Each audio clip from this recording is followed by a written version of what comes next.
Crypto art is a category of art related to blockchain technology, emerging as a niche genre of artistic work following the development of blockchain networks such as Bitcoin and Ethereum. Crypto art quickly grew in popularity in large part because of the unprecedented ability afforded by the underlying technology for purely digital artworks to be bought, sold, or even collected by anyone in a decentralized manner. To explain this further and help us understand, we are now joined by Charl Bezuidenhout, owner of WorldArt. Charl, a very good morning to you. Thank you so much for joining us. Welcome to Morning Live. Good morning, and thank you for having me. What is crypto art, Charl, and how does it work? Well, crypto art essentially is based as digital art, and it's governed by a smart contract, and that information lives on the blockchain.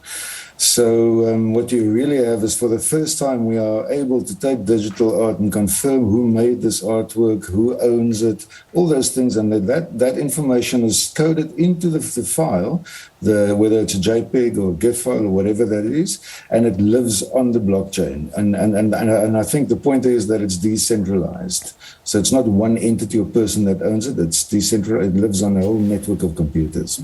Okay, and since everything works digitally, Charl, so you get the digital version of the artwork through non-fungible token, isn't it? That's correct. Yeah. It's a token that contains that information, and that's where everything that you need to know about it sits. And that lives on a platform called maybe like OpenSea or any of the main platforms that shows the NFTs. So as an artist, how is the value of my art piece determined then? Well, it's an open market, so it depends on what people are prepared to pay for it, I guess. But, digital art in the past, it didn't really have a monetary value because it lives on devices, millions of them, and that's it. But because you can now identify who made that piece, it becomes tradable, and it has a value. So in terms of your question of the value, then what happens is, if this artist has a pedigree, maybe someone who has done many successful exhibitions, etc., then obviously that helps to attach a certain value to it. But can the value be based on scarcity of the art piece? In general, yes, of course. But remember, NFT, it stands for non-fungible token. It means there is only one of that particular item. So the next step then would be that it depends on supply and demand. And if someone wants it, then that will, and the more people that want it, obviously that will push the price up. And people can place value on a particular item, can they? Yes, they can, okay. Because it can be bought, yes, and so therefore it has a value. Okay, so is there a crypto art market in South Africa already? Ooh, it's early days. I mean, the whole idea of NFTs has only been around for the last 3-4 years. And then earlier this year in March, this thing shot into the news world because of the high prices that some of the pieces were fetching on auction. So yes, it's beginning to show its head. A lot of artists are beginning to venture into that area. But there's not that many South African platforms yet, but it's also busy being built by various companies. So in the event that it does, eventually hit our shores, I suppose that people would start interrogating the advantages and the disadvantages of it. So what are they? There are 3 big advantages. The one is, every time that an NFT is sold, the artist gets a royalty.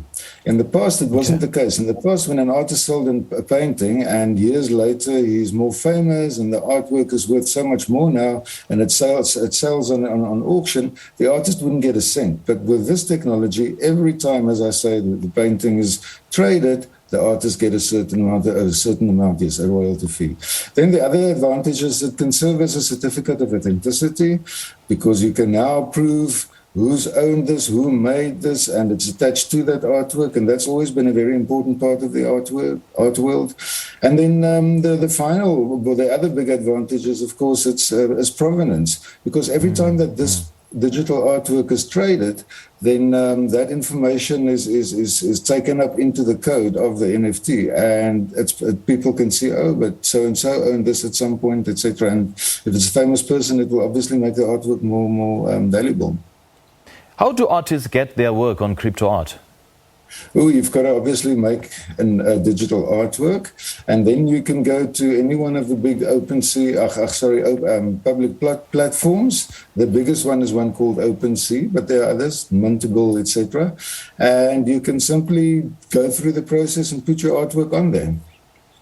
And I know that so many artists will be taking this particular platform with a pinch of salt because, not so much is said about its safety and whether, their ideas are safe. So in terms of regulation, is it regulated? Regulation is a big issue, and especially in the financial sector, which is also dependent on blockchain technology, there's big issues there. Art, the big thing about it is it's verified by a network of millions and millions of computers. And that in itself is a very important safety aspect, because it means it can't be hacked, it can't be changed, all those things. So in that sense, it's great. Regulation, well, at the moment, it's about it being present on a market. There can be fakes, it's possible, and in that sense, like anything in the world, you have to do your homework and know who you're buying from, etc., etc. But yes, it's technology that's being improved all the time, and whatever issues there may be now will probably not be there in the near future. Just like the internet, say 20 years ago, it was really difficult to download images. Now it's not. So it'll be fixed. And the reason I'm asking this, Charl, is, I'm quite curious to know whether the artist will retain his royalties, upon the sale of that particular, art piece in the secondary market. Yes, absolutely, because that information is coded into the file that's being traded. And it's verified by this network of computers. So as long as the artist has a wallet address, a digital wallet address, every time that thing gets traded, it's not a person that decides this. It's a network of computers, and the program is written in such a way that that royalty amount automatically goes to the artist's wallet. Okay. And do people really think that this will become like art collecting? Yes, I think so. I think especially a younger generation of art, people enjoy art. I look at my kids, they're 13, 14 years old, and they have a very different understanding of the visual world than I have. They buy things like skins for the games they play, etc., etc. And I think in terms of art, you'll find that digital art will become much more important or collectible in the future. And what's the current value of visuals and the future of technology in the art world? Well, the art world is like any world. If you don't keep up with technology and the latest developments, then you're going to be left behind. And in that sense, it really is very valuable. All right, Charl, lovely chatting to you, man. Thank you so much for joining us. Excellent. Thank you very much. Crypto art is digital art that is treated like physical art due to the ability to have verified ownership of the piece. We just spoke to Charl Bezuidenhout, the owner of WorldArt.